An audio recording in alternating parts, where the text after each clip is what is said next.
Welcome to the Refuge, a Cirque podcast to share our research with practitioners and communities.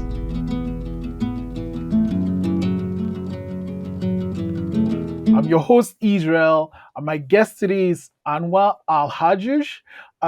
He's a social activist and community organizer and the program and intercultural coordinator at the Montreal City Mission.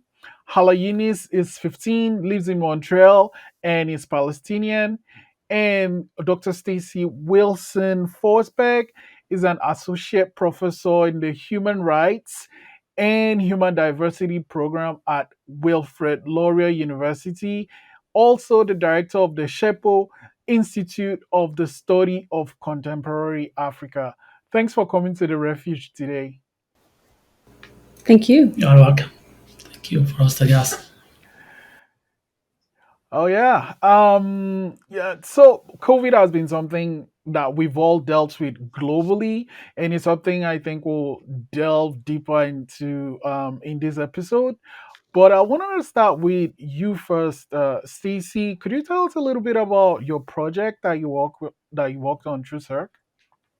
Sure. We received CERC funding. It was rapid COVID response research funding to do research at a local community organization in Waterloo, Ontario called Adventure for Change. Adventure for Change works with a community of youth and their parents, mainly moms, who have refugee backgrounds largely from Somalia, Eritrea, Ethiopia, and Sudan. So we've been working with the youth and their moms for a while on various projects, and one of the bigger projects is working to build the mothers' confidence so that they can engage with the high schools, their kids' schools, so that they can advocate for their children, help make educational decisions.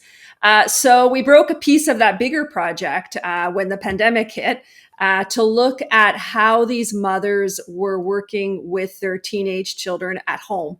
To do online schooling during the series of lockdowns that Southern Ontario went through during the, I guess it's 18 months now of the COVID pandemic.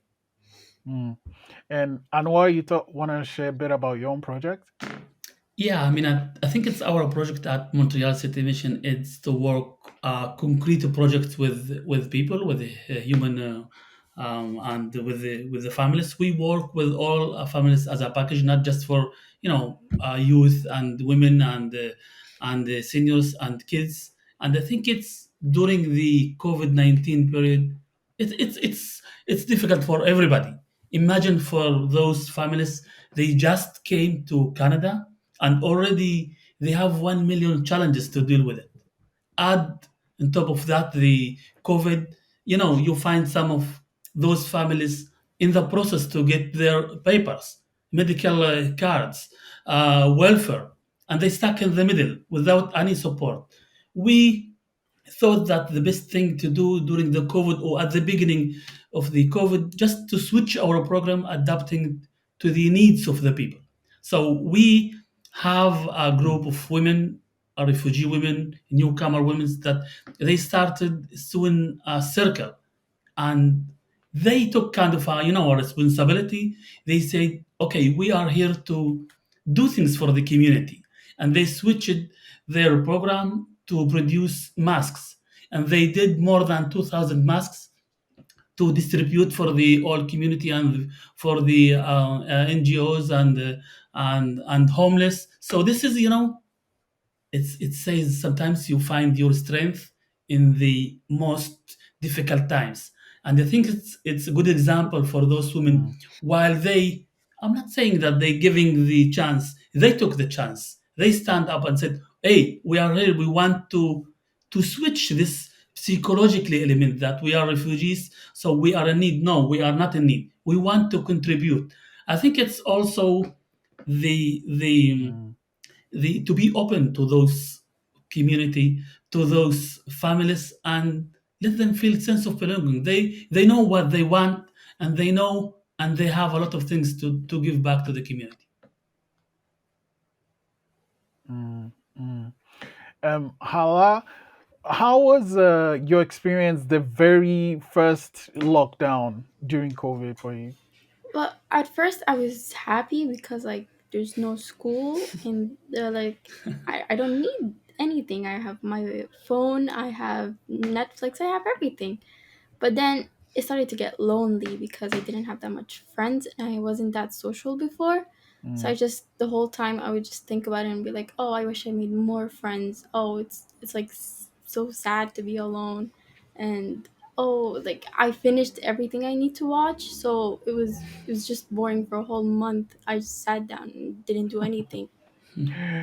yeah, I can't even imagine what you went through. Stacey, what are some challenges you noticed with online learning, especially with the mothers that you were part of your program? Yeah. Well, we noticed first of all with the young people, we noticed that the girls tended to do okay, like Hala.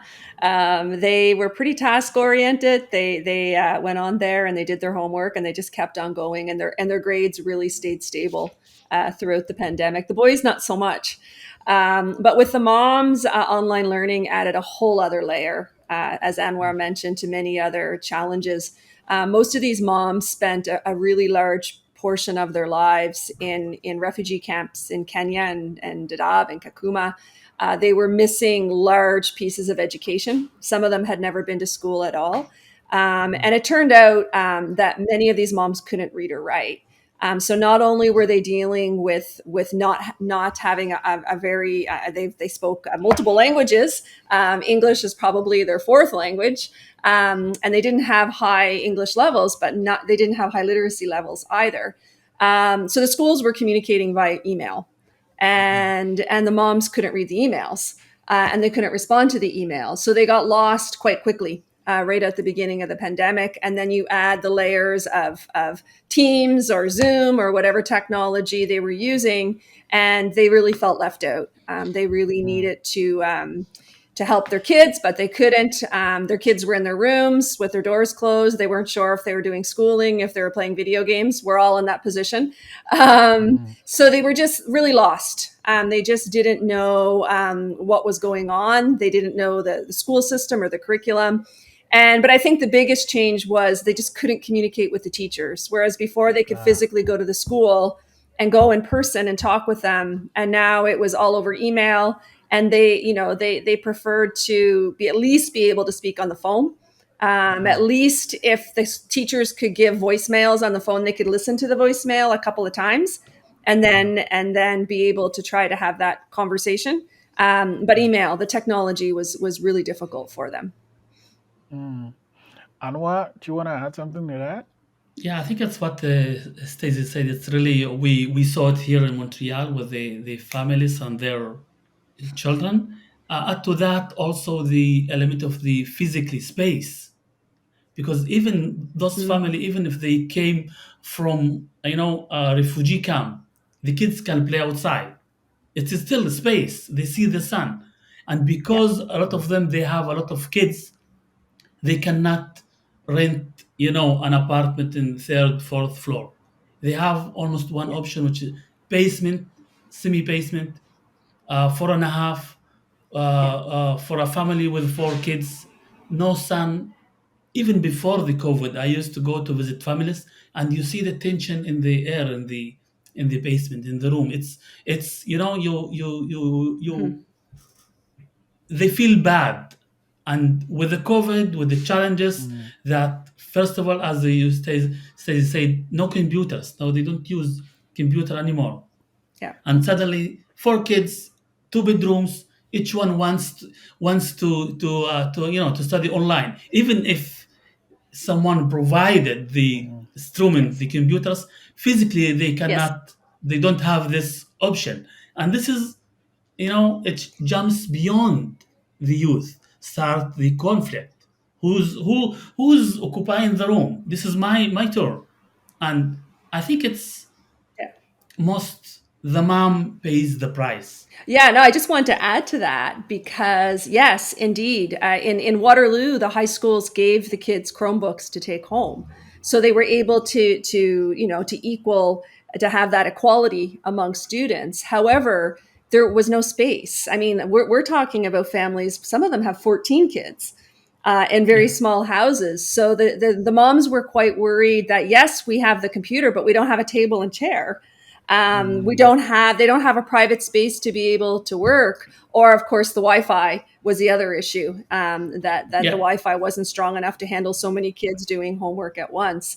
Other cases where the computers came late, and they had to choose who got the computer. So the boys got the computer and the girls had to wait until the weekend. And the girls often would miss the deadlines because they were given mm. that the computer second. But space was a huge, and not just for sunlight. Space was a huge issue, just to find that quiet space to be able to do the homework. It's just the question of space creates conflicts between the family, not just for the studying and the issue. Some families, they really, I'm not saying don't care, but this is a second priority, third priority, because they have many other challenges, actual challenges. Suddenly they because usually before COVID, kids go to the school for 8 hours, so they have a space. But now they should stay together, and this is staying together. It's not easy. Mm, Imagine for families that they mm. already have challenges. Maybe they don't have income. The space is small for them. They don't know the language, so it's really tough. From physical space to a psychological issue and mental health issue. With COVID, you mentioned at first, it seemed okay, and then you noticed you were lonely. But once you started going online, were there any challenges you faced where online learning was concerned? Well, I didn't understand how it worked at first because I'm not good with electronics. So all the time I'd ask the teacher like how would I join this class? And then we used to use Teams and it was like really hard to find my account and sometimes I would log out by accident. And then they would tell me, "Oh yeah, you need to get the account from the school." So like I need to message the school to get my account again.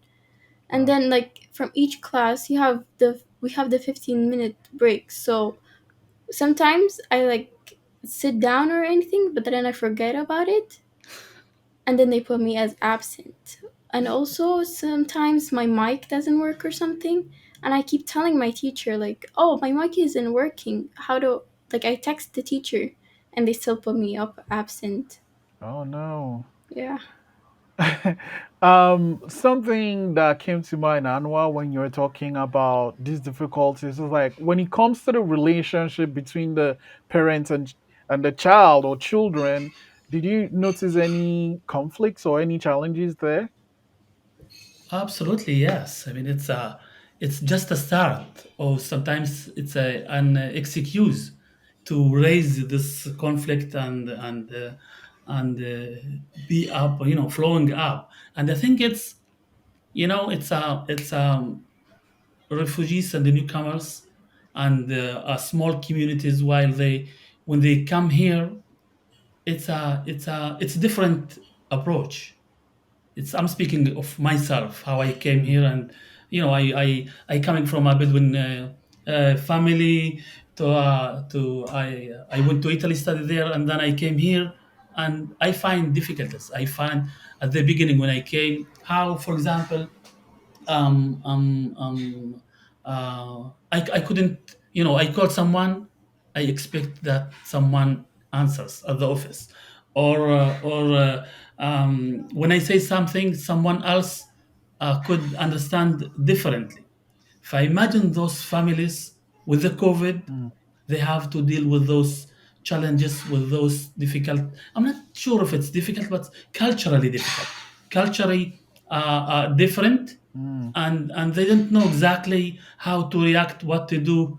And as you, Stacey, also said before, it's also this no direct, no individual connection that I can come and meet Israel and speak to him and explain everything. It's by phone. If you are lucky, you got to speak to someone, and this is creates tension Mm. because the expectation that oh, we are here in Canada, so it's heaven. No, it's not heaven. It's longer process before getting there.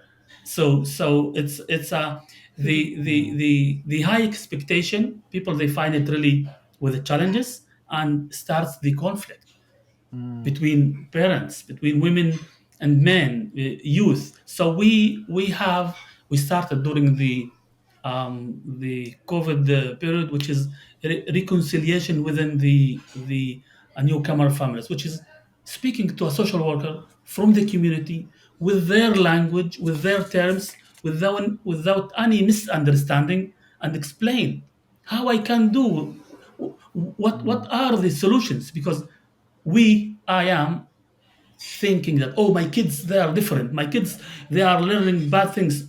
No, this is what the kids learn outside. I have, as a parent, I need to start to, mm, hey, maybe I have to change, to start adapt myself, to start understand that something happening. And I think it's when people, when parents especially, get this point that, hey, there's something with me too. This is 50% of the solution. And you see the group, the families mm, within the group, with the sessions with the social worker. It's amazing how they realize mm, that also they have to do something, not just their kids and their mm. youth. Do you want to add something to that, I Stacey? mean, as Anwar mentioned, parents are used to having their kids in school, so having so many kids at home was really hard on the moms. It was the mothers who took care of the house and who took it. And in many cases, the fathers weren't in the picture. It was just the moms, and others. The father was at work. So just so much more domestic tasks on put on the mother and the sisters. They're the girls in the family. They Because they just weren't getting a break because there were so many kids in the house.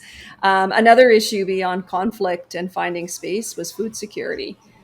These families were accustomed to their kids going to school, where the school often provided snacks and perhaps even breakfast. And now all of a sudden, there's a bunch of teenagers in the house, and they eat a lot. So they were quite surprised at how much the food bill was going up.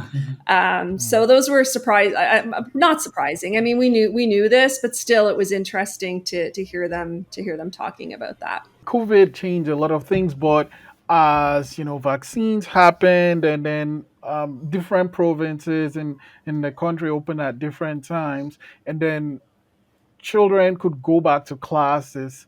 Hala, how was your first experience going back to class after the lockdown? At first, I was excited to meet new people, but then I got scared because like I realized that I haven't seen people for like 6 months, and I was just like sitting in the corner, and I was like, I should socialize because if that happens again, I should have more friends. Mm, And it was really hard to study because I already got used to online school, and like they didn't actually teach us anything during online school. They would just like, I don't know, it was always a connection problem. They would talk about that, or like they would talk about another student who wasn't there. So we didn't actually learn anything, and when the teachers started like speaking about what happened last year, like as in studies, I mm. didn't understand anything because I didn't study anything at all during quarantine. Anwar, so isolation is something that came up, Hala mentioned, but like as I said, things opened up and we're now meeting in person. How did you notice any changes for people that you worked with?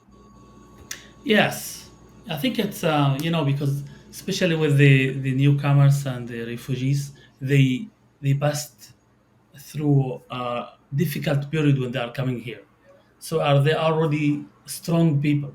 Those families, when they this experience the COVID challenges, they said, okay, we passed more difficult than that. And many of our activities during Mm, the COVID came from the women, especially women. They'd say, okay, we want to do something. We don't want to, because everybody was, as you mentioned, Hala. It's afraid, no risk outside, social distance. I don't want to go use the metro. So we can stack with our projects.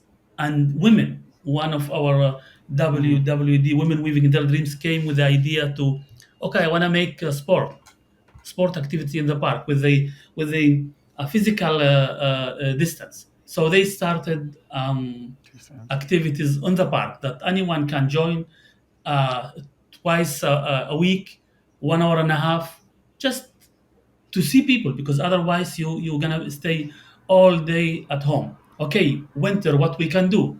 They switch it to Zoom, Mm, and this is for free. A refugee women who organize and deals with everything. Again, French language on the park, they do it. Walking together in the park. We worked with a nice Syrian guy who has an online shop, and they said, look, we have an issue with seniors. We want you to help us. So okay, I will be bringing the food, the grocery, and one of his guy will stay 10 minutes, 15 minutes to chat with the seniors in Arabic, or because we try to send someone that really speaks the original word. Now it's not just time for reintegration, it's time for feeling being good with themselves, sense of belonging, because we work with many seniors, and mm, sometimes they stay at home for 3 4 days without seeing anyone. I We work with a Syrian mm, senior. He passed away during the COVID, and was his fear was to die and stay at home a week. Nobody knows. So we kept really to come to wow. visit him each day.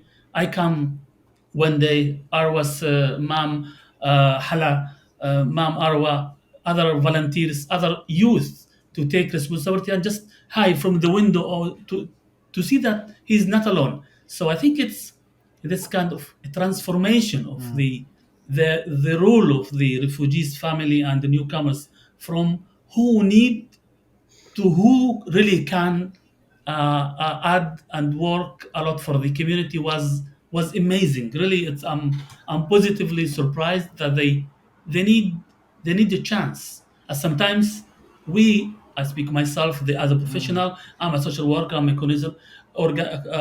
community organizer. So I know more than them, and I want them to do what I do. No, it's not true. They can come with ideas that I can learn from them mm. many things. So just open the door and they will fly. Hala, I wonder, with your experience so far, and now I think classes are in person, are there any recommendations you can give just in general? Socialize. You have to socialize with a lot of people, and also focus with your teacher. So don't like sleep in class or use your phone. Just try, if you can't resist yourself, put your phone in your locker or something, just so you Mm, can stay with your teacher, because it's really hard to concentrate when you have your phone in front of you. it is. It is. Yeah. Stacey, from your research and project so far, any recommendations? Yeah, just that constant communication between schools and kids, but parents primarily, and really understanding that there has to be a variety of ways of communicating, and that email doesn't work for everybody, and it can't be assumed that people have access to the technology. That yes, the Mm, kids have Chromebooks from the school, but the moms don't, or the moms don't know how to use them. So mm, using Zoom and Teams and all of that video conferencing that now has become second nature to the rest of us, be really careful with that technology, and find other ways to reach out to these parents for sure. mm. Thanks, Stacey. Anwar? Give youth more responsibility, more more Yes. community involvement. Throw them in the organizations, the NGOs. We have many organizations that really would love to have youth and give them volunteering work to appreciate life and to feel responsibility and break isolation. And the second recommendation, I would say, give more money to the NGOs, give more money to MCM, Yes, because we are absolutely. doing fantastic job. Mm, It's the NGOs that are on the ground. It's the NGOs that work with these families every day. mm, They're the main bridge between the schools and the families. It's so important to fund them. Funding is such a big issue. mm. Wow. Hala, Stacey, and Anwar, thank you so much for coming to the Refuge today and for sharing your experience and, of course, the recommendations. Money is really, really important. So, thank you so much for sharing. Thank you Thank very you. Thank much you for for having having us. us.